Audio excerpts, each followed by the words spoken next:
The seventh presenter for today is Christopher Spence. Christopher is in the Educational Leadership and Policy Department in the Graduate School of Education, and the title of his 3MT presentation is The Impact of High-Stakes Testing.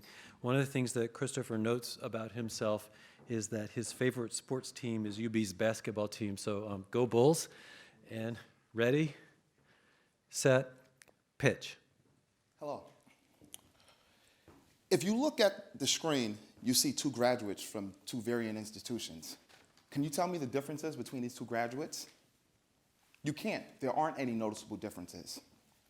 Better yet, I ask, can you tell me the differences between a student that that received the grade A at a nationally ranked high school versus one that received the same grade of A at one of the lowest performing schools in the nation? You can't. And this is why I argue for the necessity of high-stakes testing. Because high-stakes testing is essential because it acts as a form of quality control within our educational system. Could you imagine having a surgeon who went to one school and a surgeon who went to another who did not have to take in or did not receive an external barometer to assess the content knowledge that they have or their skills? That would be unconscionable. Well, the same thing is true in our schools. Research tells us that when you look at children of color and women, teachers hold varying expectations.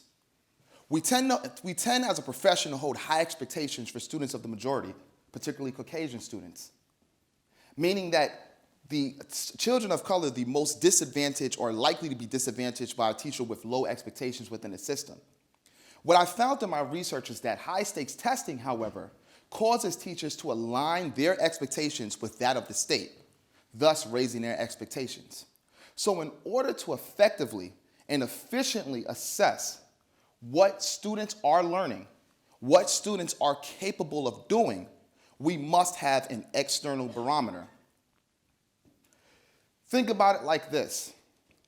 How do you discern, again, who to admit to a school? How do you discern who to hire? You cannot do so without having that external barometer to assess what that student or person knows.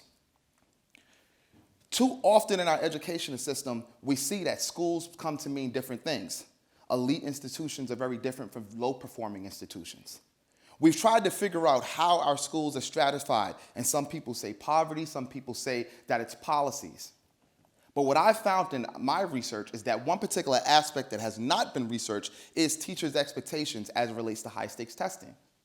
High-stakes testing and the pressure to perform according to the state's will rises teachers' expectations of students, irrespective of their gender or race.